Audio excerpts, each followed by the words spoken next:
The pause on federal student loans has been extended yet again. This is what you should be doing right now.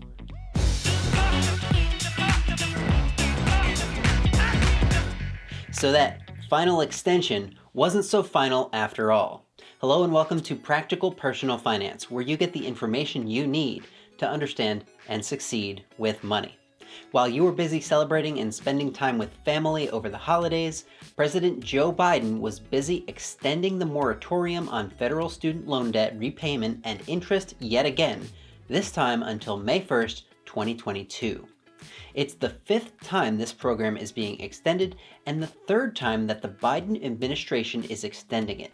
In the next few minutes, I'm going to fill you in on the latest details and give you my advice for what you should be doing right now so that you're ready for payments to resume in May, if in fact the pause is not extended a sixth time. If you're one of the 41 million Americans who have had their student loans on pause since the CARES Act was signed into law back in March of 2020, when this whole pandemic started, then there's good news. You've got another 90 days where you don't have to worry about any interest accruing or payments being due on your federal student loans. Yes, they did tell us last summer that they were extending the program for the quote, final time until January 31st. But that was before the Omicron phase of the pandemic came along and disrupted daily life once again. So it makes sense that the federal government would keep a good thing going for just a little bit longer, rather than dealing with the consequences of restarting payments and interest at a time when more than 500,000 Americans are coming down with COVID every single day. Knowing that there's some extra time before payments and interest resume, this would be a good time to take the following 5 steps to ensure you're ready when in fact they do. First up is to get your tax return submitted as early as possible. The IRS typically starts accepting tax filings in early February. The sooner you file your taxes, the sooner you will receive your tax refund if the IRS owes you one. If you wait until the deadline, which will be Monday, April 18th this year, there's a chance you won't get your refund until the first or second week of May, potentially after your student loan payments have resumed. Not ideal if you're depending on the refund to help you make those first few student loan payments. On the flip side, if you owe the IRS and wait till the last minute to pay up, you're going to get squeezed real tight by tax day and then student loan payments resuming a few weeks later. Bottom line, get your taxes filed as soon as possible once the IRS begins accepting returns. Second is to create a monthly spending plan and gradually start to build your student loan payments into your plan over the next few months. Your spending plan, which you come up with at the beginning of the month, will help you make money decisions throughout that coming month. If you don't account for something in your spending plan up front, you don't spend money on it, unless you make adjustments to the plan or it's a bona fide emergency.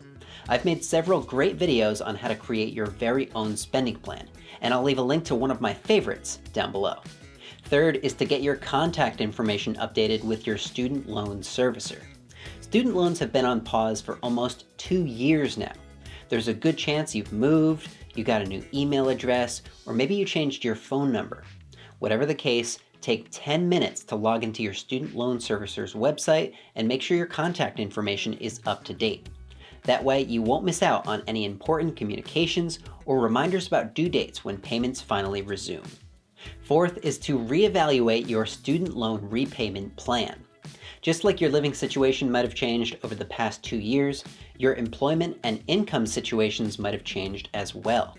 Perhaps an income-driven repayment plan will be the best option for you when payments finally resume. If so, you can apply for one of the 4 income-driven plans now with your student loan servicer. They're probably not inundated with requests at the moment and should be able to help you out in a timely manner. If you wait until 41 million Americans have to start making payments on their loans again in May, getting help from your servicer might not be so easy. Last but not least is to develop a debt-free strategy. If you have student loans, your ultimate goal is to get them paid off or forgiven through one of the various forgiveness programs out there. A great first step in that process is to create a list of all your different student loans with the servicer name, balance, interest rate, and monthly payment. Then use a debt payoff strategy like the debt snowball or the debt avalanche to knock them out one by one. On that note, I made a great video on what I believe is the ultimate student loan payoff strategy, and I'll leave a link to that video down below. If you've got student debt, It's worth checking out. Do you think there will be another extension of the student loan pause caused by the pandemic? Are you happy about it being extended for 90 more days? Let me know in the comments. If one of your financial goals in 2022 is to get that stinking debt paid off, then click right here to watch a video I made about selling used stuff to generate some extra cash. And if you're not yet a PPF subscriber, click right here to hop on board. As always, thanks for watching. I'm Andrew Scheer, and I'll see you next time.